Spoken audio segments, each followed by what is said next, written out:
David had always been intrigued by urban legends and ghost tales. Becoming an Uber driver in the heart of a city rich in history and dark tales seemed like the perfect way to hear first-hand accounts from locals. One chilly October evening, David received a pickup request from a place on the outskirts of town, a mansion marked on his GPS as the Lancaster Residence. Arriving at the destination, the mansion looked as if time had forgotten it.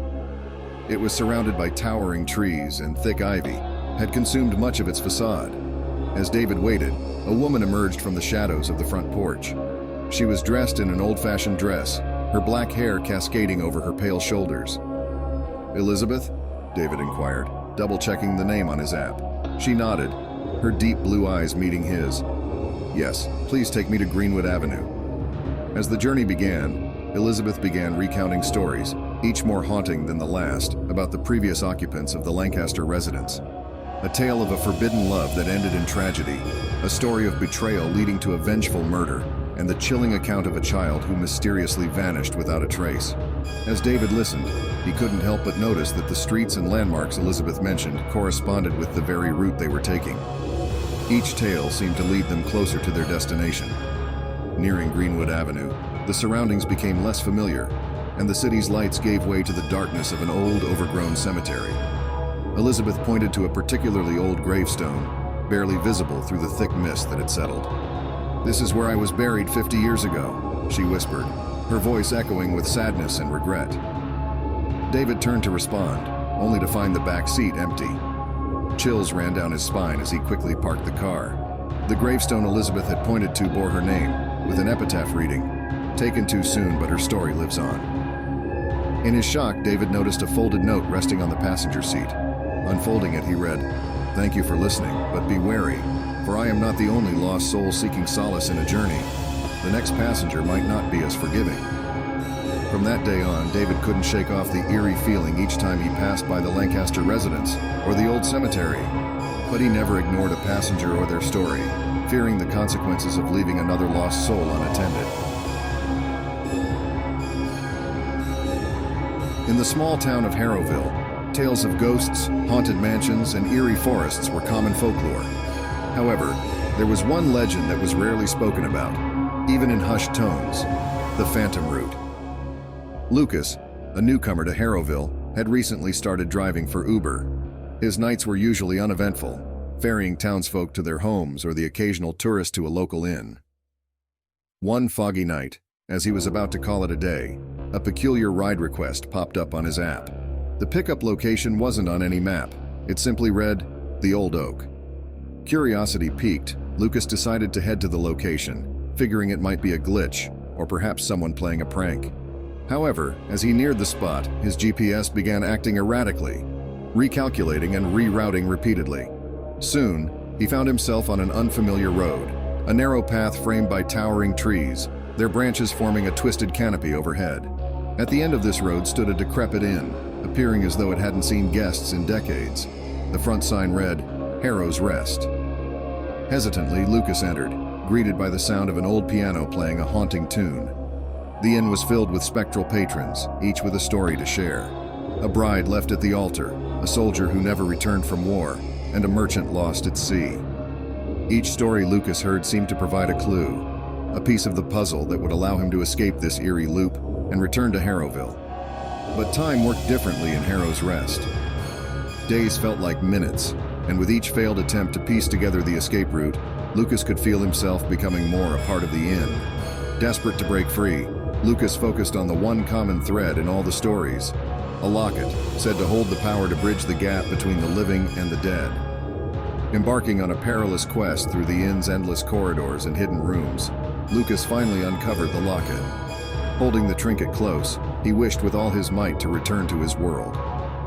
As the inn around him began to fade, Lucas found himself back in his car, parked by the Old Oak. Shaken but relieved, Lucas returned to Harrowville, vowing never to venture out on unknown routes again. However, the experience changed him. He became an unofficial historian for the town, chronicling its legends and ensuring that no one else would unwittingly find themselves on the Phantom Route. Samantha had always been a city girl. The hustle and bustle, the neon lights, and the unending energy of urban life were all she knew. However, once a year, she'd take a trip to the serene countryside to visit her grandparents, nestled in the heart of a vast forest. This year, instead of the usual train journey, Samantha decided to use Uber for the long drive. As her trip began, she chatted with her driver Tom, enjoying the scenic view and sharing stories. But as they delved deeper into the countryside, their cell signals started to wane, and the familiar paved roads gave way to rugged, winding paths. Suddenly, Tom's GPS glitched, proclaiming, "No signal." The map on the screen spiraled into nothingness, leaving them seemingly in the middle of nowhere. Tom tried to remain calm, assuring Samantha that he'd driven around these parts before and would find a way. But as the hours passed, they found themselves on a repetitive loop, returning to the same stretch of road surrounded by thick, impenetrable woods. Trying to break the monotony and the growing unease, Samantha and Tom began to share personal stories. However, during one of Tom's tales, Samantha stumbled upon a chilling fact. Tom had disappeared in this very region years ago. He had been one of the many unsolved mysteries of the town. As the truth sunk in, she realized that she wasn't with the real Tom, but with his lingering spirit, trapped in a timeless loop. The ghostly apparitions they encountered along the way, which tried to lure them deeper into the woods, were other lost souls from different eras, each trapped in their own loop. Tom, with genuine sadness in his eyes, confessed that he needed Samantha's help. To free them both, they had to find the ancient stone circle hidden in the woods, a portal between the living and the lost. Facing their fears, they ventured into the woods, guided by fragmented memories of Tom's last living moments. After what felt like an eternity, they found the stone circle, where time and space seemed to warp. Joining hands and using the power of their combined wills and memories, the two managed to activate the circle. A blinding light engulfed them, and when it faded, Samantha found herself standing on the road, her Uber parked nearby, and the warm morning sun rising on the horizon. The ghostly ordeal was over, but Samantha was forever changed. She had not only discovered the haunting truth behind a decades-old mystery, but had also forged a bond with a lost soul, helping him find his way home.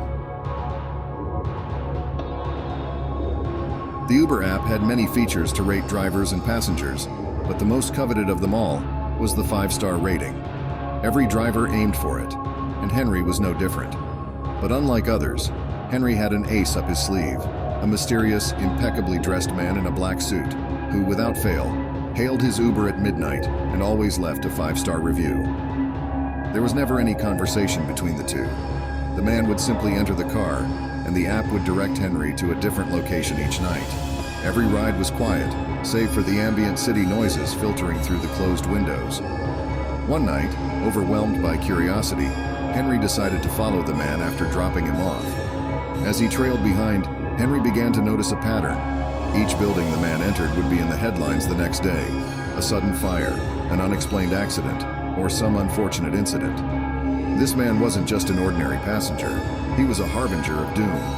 Confronting the man during one of their midnight rides, Henry demanded answers. The man smiled, revealing a set of unnaturally perfect teeth. "I'm a collector," he began, his voice smooth as silk. "A collector of souls, you might say. I go where they call me, and I collect what's due." Stunned, Henry tried to process the revelation. The man continued, "You've been a reliable driver, and I appreciate punctuality, so I'll offer you a deal.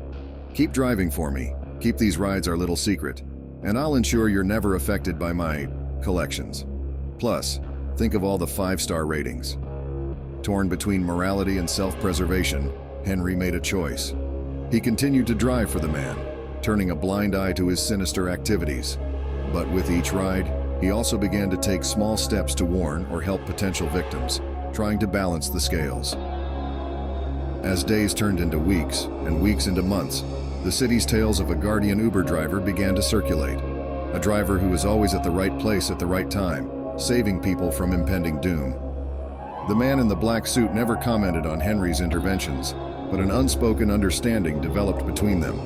A delicate dance between darkness and light, and a shared ride through the intricate roads of fate.